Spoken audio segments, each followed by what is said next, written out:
ব্যক্তিগত উদ্যোগে নাটোরের স্পিনারদের নিয়ে বিশেষ ক্যাম্প তাজুলের। ক্রিকেটারদের উচ্ছ্বাস, ধারাবাহিকতা ধরে রাখার অঙ্গীকার। আরও এক হাই প্রোফাইল ফুটবলার আসছেন বাংলাদেশে। লাল সবুজের জার্সিতে খেলতে রাজি ফারহান ওয়াহিদ। ঈদের পরই শুরু পাসপোর্টের কাজ।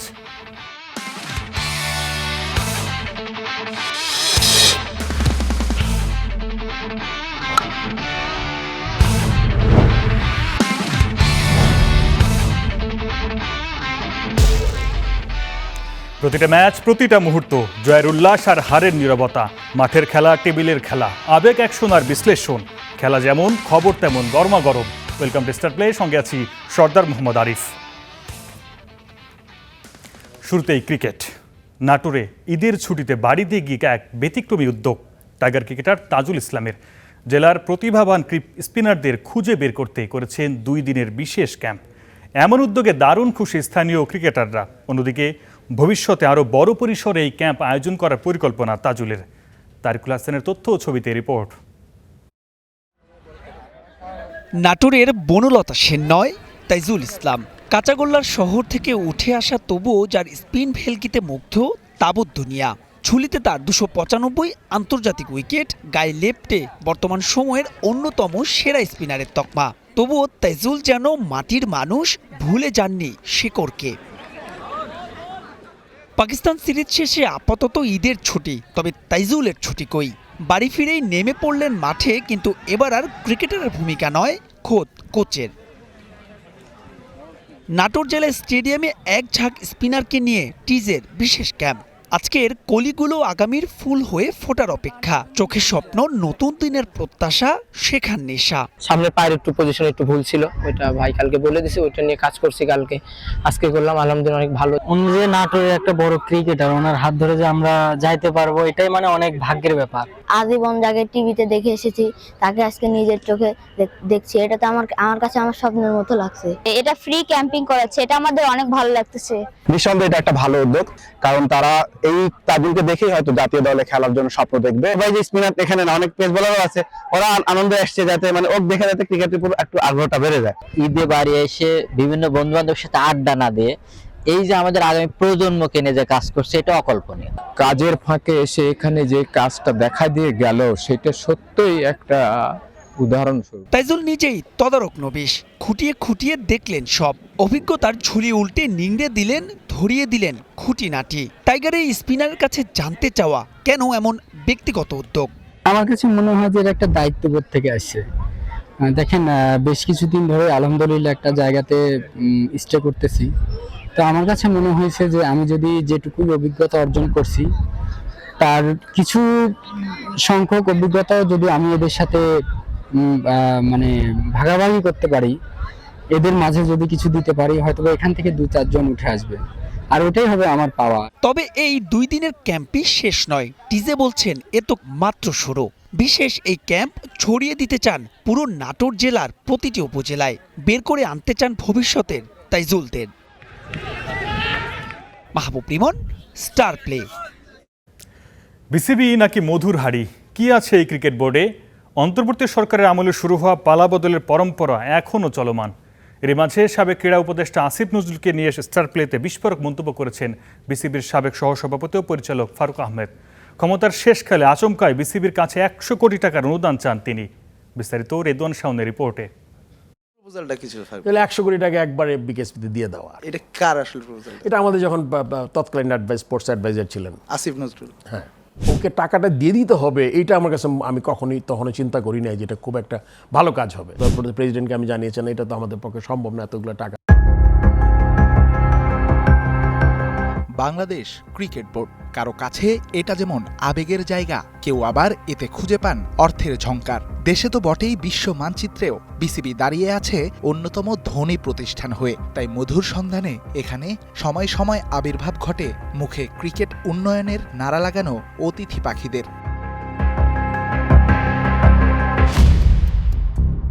24 আগস্ট পরবর্তী সময়ে বিসিবিতে ক্ষমতার পালাবদলের পরম্পরা এখনও চলমান।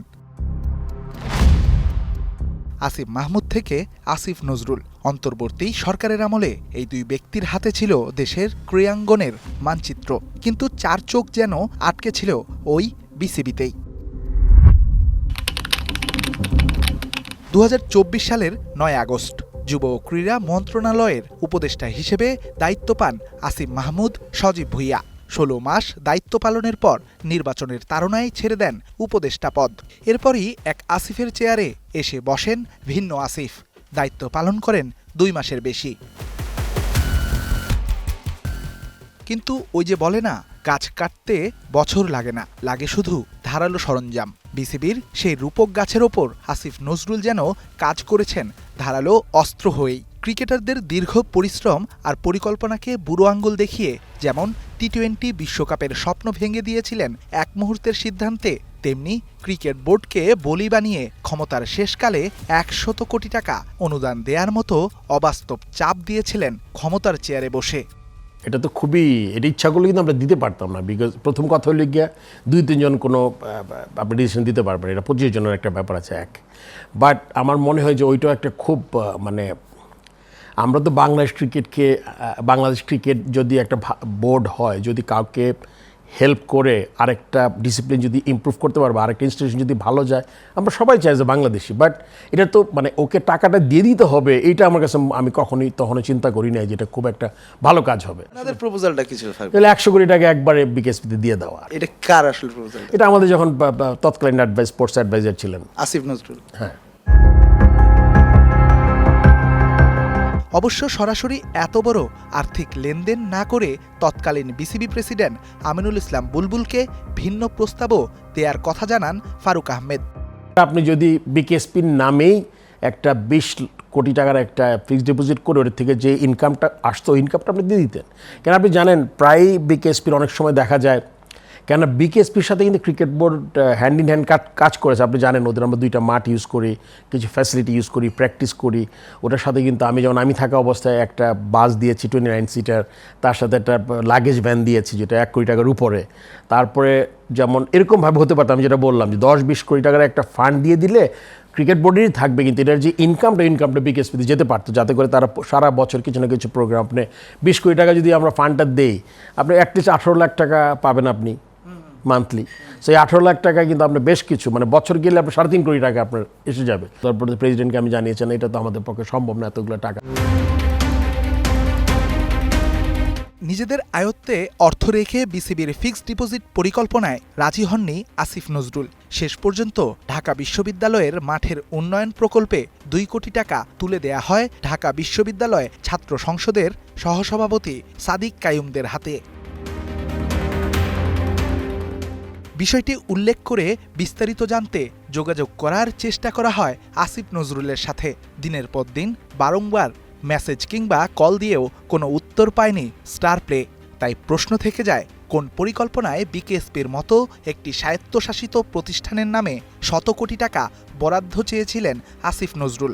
তৎকালীন বিসিবির মতোই সেই রহস্য চলে গেছে চুপিসারে, সবাইকে অবাক করে। Redwan Shawon, star play, Dhaka.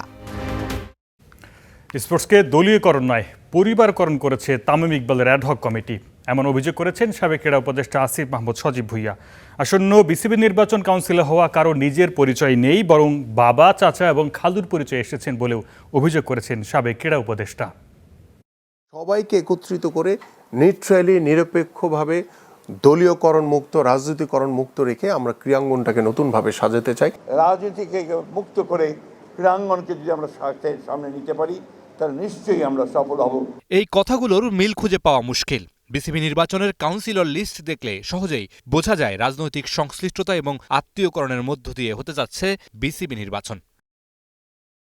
যা নিয়ে এবার মুখ খুলেছেন সাবেক ক্রীড়া উপদেষ্টা আসিফ মাহমুদ সজীব ভুঁইয়া। দাবি করেছেন, শুধু দলীয়করণ নয়, বিসিবি নির্বাচনকে পারিবারিকীকরণ করেছে তামিম ইকবালের অ্যাডহক কমিটি। এটা হচ্ছে এই বিএনপির ক্রিকেট বোর্ড, এবং আমরা এর আগে সালাউদ্দিন আহমেদ, তারপর মির্জা ফখরুল ইসলাম আলমগীর, এখন যিনি ক্রীড়া প্রতিমন্ত্রী আছেন, তারপরে আমাদের বর্তমান স্পিকার মেজর হাফিজ সাহেব, সবার মুখে শুনেছি যে তারা স্পোর্টসকে দলীয়করণ করবে না। তারা আসলে দলীয়করণ করে নাই, তারা সত্যি কথাই বলেছিল, তারা পরিবারকরণ করেছে। তো তারা তো আর বলে না যে পরিবারকরণ করব না, তো ফলে পরিবারকরণ হচ্ছে।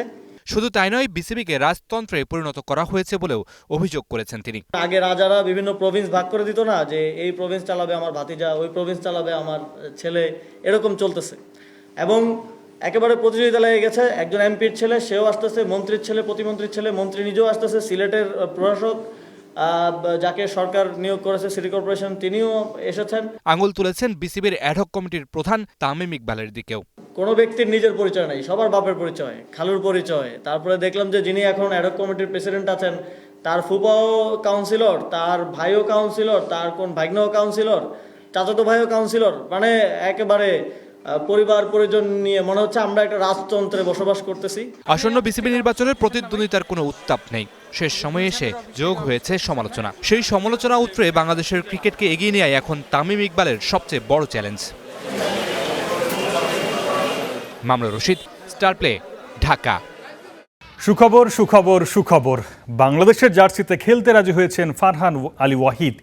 ঈদের পরই শুরু হবে ইংল্যান্ড প্রবাসী এই ফুটবলারের বাংলাদেশি পাসপোর্ট বানানোর কাজ। সেপ্টেম্বরের উইন্ডোতেই তাকে বাংলাদেশি স্কোয়াডে পাওয়ার কথা জানিয়েছেন বাফুফে ভাইস প্রেসিডেন্ট ফাহাদ করিম। হামজা চৌধুরীর পর সবচেয়ে বড় তারকাকে পেতে যাচ্ছে বাংলাদেশ। ফুলহামের সাথে পেশাদার চুক্তি করা ফারহান আলী ওয়াহিদ রাজি হয়েছেন বাংলাদেশের হয়ে খেলতে। শুধু তিনি একাই আসবেন না, সাথে নিয়ে আসবেন তার ছোট ভাই রায়ান আলী ওয়াহিদকে, যিনি এখন খেলছেন ওয়াকিং এফসির হয়ে। ফারহানের বাবা ও মা বাংলাদেশি, তবে তার জন্ম ইংল্যান্ডে। ফারহানের ফুটবলে হাতেখড়ি চেলসিতে। 2019 সালে চেলসি অনূর্ধ্ব-12 দল ছেড়ে যোগ দেন ফুলহামে। এখন খেলছেন ফুলহাম অনূর্ধ্ব-21 দলে। আমরা একটা জুম মিটিং করি যেখানে রায়ান ফারহান ছিল এবং তার বাবা ছিল, এবং আরেকদিকে অ্যাডাম ছিল, এবং এদিকে আমি ছিলাম। এবং আমরা অনেকক্ষণ, I think about 40 to 45 minutes we had a detailed zoom meeting. এবং মিটিংটার পরে আলহামদুলিল্লাহ আব্দুল ভাই অর্থাৎ তাদের বাবা এগ্রি করেন যে হ্যাঁ, তিনি তার উভয় ছেলেকেই সম্মতি দিচ্ছেন বাংলাদেশের পক্ষে খেলার জন্য। ঈদের পরেই পাসপোর্টের কাজ শুরু হবে ওয়াহিদের। সেপ্টেম্বরের উইন্ডোতে তাকে পাওয়ার আশা করছেন ফাহাদ করিম। তা না হলে সাফে হামজাদের সাথে মাঠে নামবেন প্রিমিয়ার লিগ 2-তে খেলা ফুটবলার। ফারহান আলীর সংযোজন আমাদের সিনিয়র ন্যাশনাল টিমের, পুরুষ ভিত্তিক যে সিনিয়র ন্যাশনাল টিম আছে, সেখানে একটা অ্যামেজিং এডিশন হবে। And I am looking forward to welcome him in আমাদের সেপ্টেম্বর উইন্ডোতে। আমাদের যে টুর্নামেন্টটা আমরা চিন্তা করছি বাংলাদেশে অর্গানাইজ করব, কিংবা আমরা কোনো একটা টুর্নামেন্ট বিদেশে যাব, বাট সেখানে definitely we are looking forward to welcome Farhan.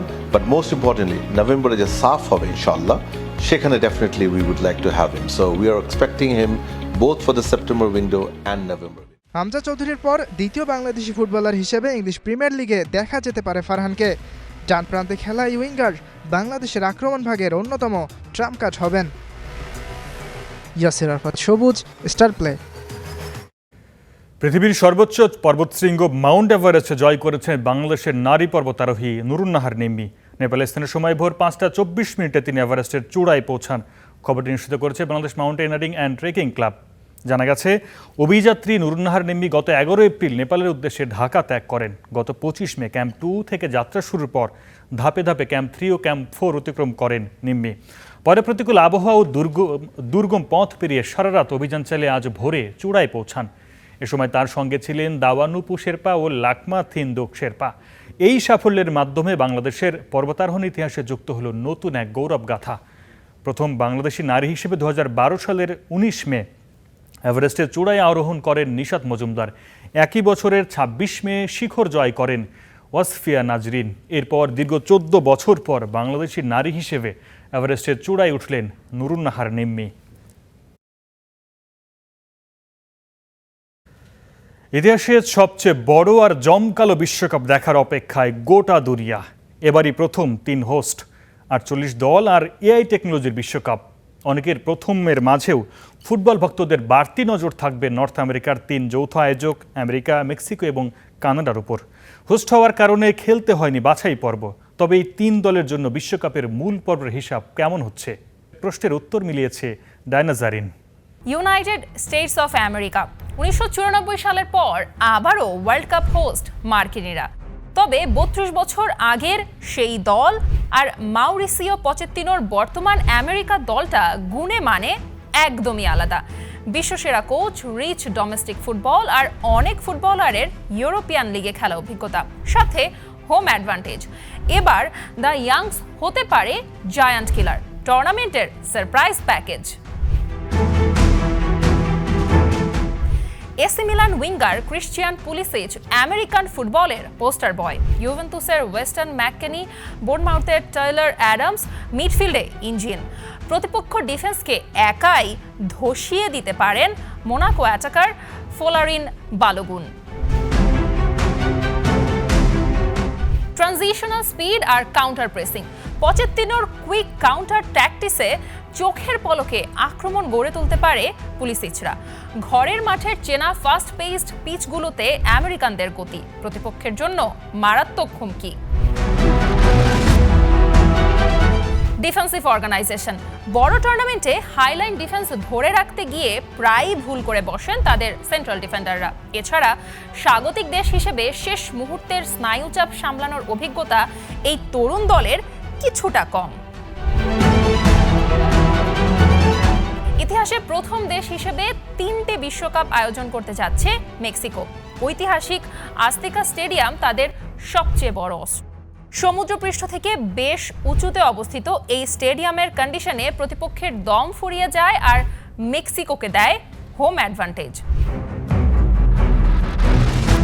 Fulham জার্সিতে ইংলিশ প্রিমিয়ার লিগে দুর্দান্ত খেলেছেন স্ট্রাইকার রাউল হিমেনেজ। মাঝমাঠ কন্ট্রোল করবেন ফেনেরবাচের ডিফেন্সিভ মিডফিল্ডার এডসন আলভারেজ। আর গোল পোস্টে 39 বছর বয়সী কিংবদন্তি গুইলার্মো ওচোয়া তো সুপারস্টার। ঘরের মাঠে উন্মাতাল দর্শক আর ট্যাকটিক্যাল ম্যাচুরিটি, কোচ হাভিয়ার আগুয়েরোর দলের টাফনেস, অ্যাটাকিং মেন্টালিটি আর হোম অ্যাডভান্টেজ যে কোনো পরাশক্তিকে পরাস্ত করতে সক্ষম। উইঙ্গারদের ধারাবাহিকতার অভাব এবং আক্রমণ ভাগে অতিরিক্ত রাউল হিমেনেজ নির্ভরতা, slow build up play, modern high pressing ফুটবলে রেড লাইট। কানাডা 3 আয়োজকের মধ্যে ফুটবল ঐতিহ্যে সবচেয়ে পিছিয়ে থাকলেও গেল কয়েক বছরে কানাডার উত্থান রূপকথার মতো। কোপা আমেরিকার সেমিফাইনাল খেলেছে জেসি মার্শের এই দল। ইউভেন্তুসের ইনফর্ম স্ট্রাইকার জনাথন ডেভিড, উইংয়ে গতি ছড়াবেন ভিয়ারিয়ালের তাজান বুকানন, লেফট ব্যাক পজিশনে বায়ার্ন মিউনিখের গতিদানব আলফান্সো ডেভিস তো দুনিয়া সেরা। মেদহীন, গতিশীল আর আগ্রাসী আক্রমণ ভাগ, জেসি মার্শের হাই প্রেসিং ট্যাকটিক্স ঘরের মাঠে কানাডা এবার খুবই বিপজ্জনক। কাউন্টারে জনাথন ডেভিডের ক্লিনিক্যাল ফিনিশিং রেডদের মূল শক্তি। বেঞ্চ দুর্বল, চেজিংয়ে কোয়ালিটি ফুটবলের অভাব, বড় দলের বিপক্ষে ট্যাকটিক্যাল প্ল্যানে চ্যালেঞ্জ। গ্রুপ পর্বে যেমন তেমন নকআউট পর্বের বিশাল চাপ সামলানোর সামর্থ্য নিয়ে প্রশ্ন। 3 স্বাগতিক দেশের মূল ম্যাচগুলোর ভেনিউ আমেরিকা, কানাডা, মেক্সিকো। নিজেদের ডেরায় এই 3 হোস্টের ভাগ্য গড়াবে কতদূর দেখতে অপেক্ষা করতে হবে আর মাত্র সপ্তাহ 3। Diana Jarin, star play.